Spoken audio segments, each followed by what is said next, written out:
All right, so hey there, AP Europeans. Purpose of this video, we're going to take a look at wrapping up a little bit of the Italian Renaissance with the idea of civic humanism, and then we're going to push ahead into a couple other topics where the invention of the printing press and the extension of the Renaissance up into Northern Europe. This is the next logical step to take things, so let's get to it. Okay, so just a minute here to recap where we were with our Renaissance topics in Italy from a couple days ago. We started looking at why the Renaissance began in Italy, and you were telling me in class that this was all about the international trade that was coming in and the flood of money that was coming in as a result of that international trade. And with that money, you had the growth of these different Italian city-states that came into competition with each other. And as they're coming into competition with each other, there's just a lot of economic prosperity, a desire to kind of like flaunt your stuff a little bit more as an individual, and to try to exert some power and wealth. Maybe your family didn't have that before. All of this kind of fits into the idea of Renaissance humanism. Humanism that is going to focus on individualism. This is a very Medici kind of thing, to focus on individualism and to focus on things that aren't exactly connected to the church. The initial influence behind this is the rediscovery and the revival of these Roman and Greek pieces of literature and Roman and Greek pieces of art and architecture. That as they discover this, there's this realization in this new and growing Italian background that maybe the time is right to, well, have a rebirth of Europe or have a European Renaissance. And so, as they do this, this is going to be seen as a challenge to some of the existing institutional powers that were there, like the medieval universities and like the Roman Catholic Church, but more on church stuff a little bit later down the road. And then in class, we talked about Petrarch and Pico and Bruni and talked about how they represent some of these different ideas about reviving the texts and about the individualism that you get from just being a good person, and that it's okay to be a good person and to have some successes from that. And then from Bruni, the idea that this is a renaissance, that this is a clear departure from generations and generations of European history moving forward. So we need to take these ideas that we're starting to see develop through humanism and apply them more specifically into, I guess it's going to be about the way that politics is going to work. All right, and just so we're clear on this, when we're talking politics, we are talking about government institutions, the way that governments function. That is really what a political perspective really is. It's about how governments kind of function with things. And as there is more of this recognition that the ancient Greeks and the Romans were really the good old days, the golden age of Europe, so to speak, there is more admiration coming in so far as how they structured their city states, how they structured the Roman Republic. And so there's a lot of attention paid on things like a republic as opposed to a monarchy. And this is kind of a tough sell because even in the Roman Republic, it eventually turns into the empire where it is in essence a monarchy, but there's more and more attention paid to kind of the characteristics you need to be a good government leader, to be a good political leader.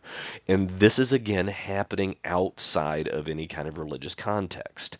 In the great chain of being, whether you are a member of the nobility and so you're a local lord, landlord over a community, or if you're a king, that is a God chosen sort of institution.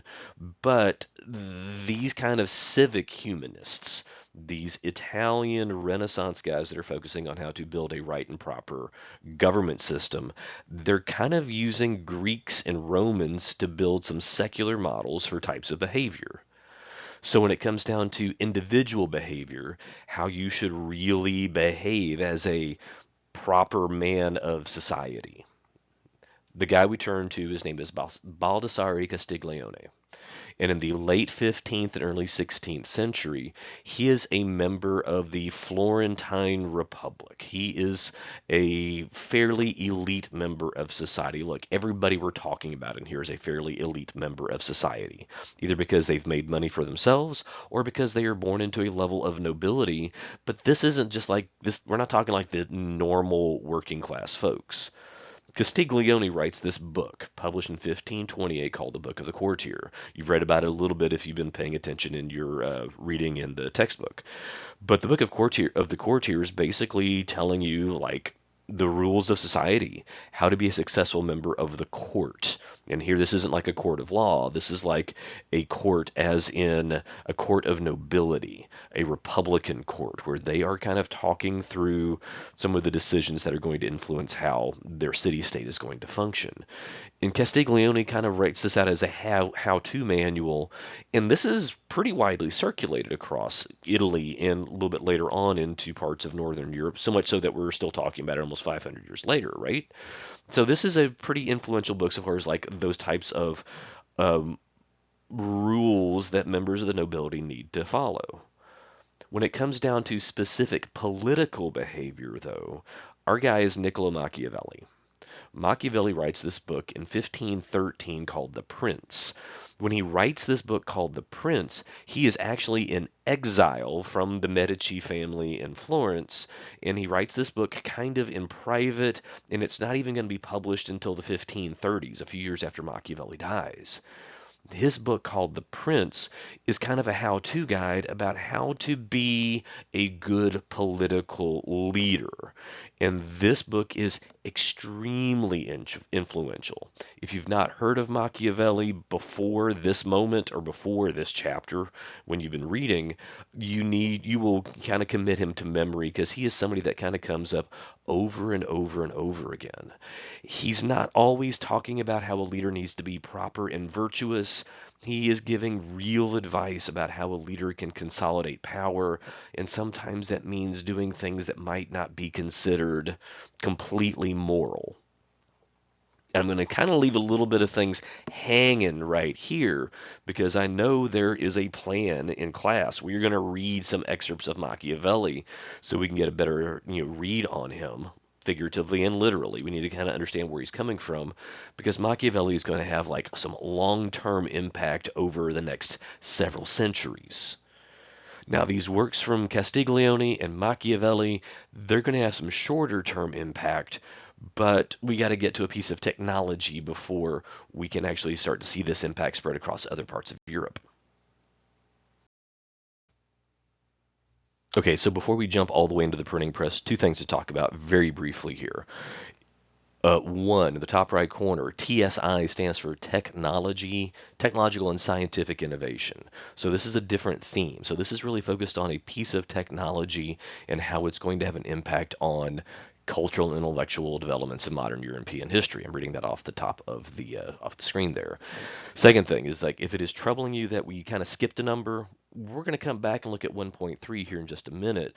But to me, it makes more sense to talk about things in this order because the printing press, invented by Johannes Gutenberg right around 1455, this is maybe the most important invention in the history of Europe, maybe in the history of Western society, so far as the spread of innovation. Gutenberg's invention is going to allow there to be a mechanical reproduction of books, which is going to it's going to change everything. So the first books that he's going to print are Bibles. So the way that this works, I don't want to belabor this point, but you're basically printing it one page at a time. And so in the block here, you load it with these little lead pieces that are pre-cut dies that are going to be the shapes of the letters. Piece of paper goes on top. You flip this screen down over it. You slide it in, turn this handle. It presses it down. So it's literally called a printing press. To make this, he kind of modified like existing wine presses, where they had similar machines that were used to kind of press grapes and press the grape juice out of this. So when Gutenberg makes this, he kind of like tinkers around with it and gets it established. Nobody's exactly sure the exact year on this, but it's right about 1450, yeah, for the beginning where we are in the class. He chooses the Bible first because it is the book that is the most commonly read book. Not many people are reading the Bible because they don't have access to books, but this is an opportunity to really change that. But once the printing press is out there, things change rapidly. information starts to spread quickly. So this map is showing us the expansion of the printing press. The red stars show us where their printing press is established in the 15th century. In green, you start to see it kind of happening more so in the 16th century. And look, it's even got the date different here for his first printing press, 1448, 1455. Kind of depends on a little bit of historian interpretation there. This information is going to spread quickly. It's going to be humanist literature. This idea that maybe it doesn't all have to be about religion. Maybe it doesn't all have to be about accepting what your lot in life is going to be. Humanist literature is going to spread from Italy all across to other parts of Europe, as far west as Portugal, as far east as Poland, as far north as England and Sweden in the 15th century. And this is huge. We will also see this have an impact when, after 1492, when there's interaction with the New World, the accounts of the new discoveries and the New World and the new charts and maps that are kind of showing the details of what's going on in the New World is going to spark a whole lot more interest in that. So more on that impact coming up here in a little bit later in this unit. And then in Unit 2, we will talk about how the printing press is going to help spread challenges to church and the Protestant Reformation. So, just in terms of the spread of information, this is kind of like the 15th century information superhighway, kind of like the internet that we have today. And that's not me being kind of funny, that's just kind of the way that a lot of historians think about the amount of change that goes on with this. This change is being felt in the general population because there's a rise in literacy that's going on. Because if there are more books that are out there, it's going to be easier to circulate those books and easier for more people to get to learn how to read. It's going to take a while before we start to get to 100% literacy, but across more elite sections of society, like people, families with money, there's going to be a lot more literacy, higher literacy rates going on with them. And then this is going to lead to what they call vernacular literature going on. Those Gutenberg Bibles and Bibles that were handwritten by monks for centuries before, they were always written in Italian. Sorry, they were always written in Latin, but the vernacular literature is going to break away from the Latin writing of books, and it's going to allow books to be written in different languages. Italian, Spanish, French, English, German, like whatever the language is going to be, there's going to be a spread of books in those different languages, which is going to lead to a development of those languages as part of a national culture. And that's kind of a big deal too, because as we will see, those national cultures are going to develop kind of differently from each other, and it's going to create a whole lot of warfare over the course of the next several centuries. So just a few minutes here on the timeout looking at the printing press, but now let's shift gears and get back over to the spread of these Renaissance ideas and Renaissance values. Okay, so once we start getting some of those Italian Renaissance ideas spreading up into the rest of Europe, up into the northern half of the continent, we need to differentiate the type of Renaissance this is going to be. This is slightly different from the Italian Renaissance. This is not just humanism, this is what a lot of historians refer to as Christian humanism. Sometimes you just see it called Northern humanism. But this is using those Renaissance ideas about individualism and even secularism, but this stuff being done in service of religious reform.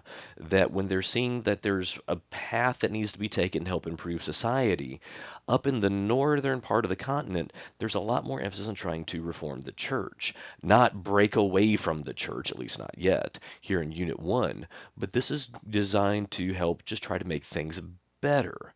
The reason for this is that there's a less of a flood of money coming into Northern Europe than there was in Italy, because Italy is that center of trade. The money is going to have a more serious impact against religious beliefs, not challenging them, but kind of promoting secularism. And here, this Renaissance humanism is going to go kind of hand in hand with religion. So, along these lines, just like we did in Italian humanism, I got three people to talk about here. One is Desiderius Erasmus. He's Dutch. He's from what's now the Netherlands. In 1513, he wrote a book called In Praise of Folly. That book points out the errors of humanity, that we all make mistakes, but it is the mistakes that we make that separates us from God, but it's also the mistakes that we make us purely human. And so he says that we need to celebrate our mistakes. True learning happens when you make mistakes. It's the struggle and the errors that we make, as we realize those errors, that is what leads to like a future level of success moving forward. And he says you need to embrace your mistakes, you need to praise your follies, because that's what's going to help you be a better person, which makes some sense to me, actually. Sir Thomas More over in England, I've seen people in Perusal kind of comment on him on the regular basis, because in 1516 he writes his book called Utopia. He was big into the classical texts, big into reading Plato. Plato believed that if you want to understand how to make something better, you need to imagine the ideal version of that thing. You want to have a better school, then imagine the perfect school, and then try to achieve that.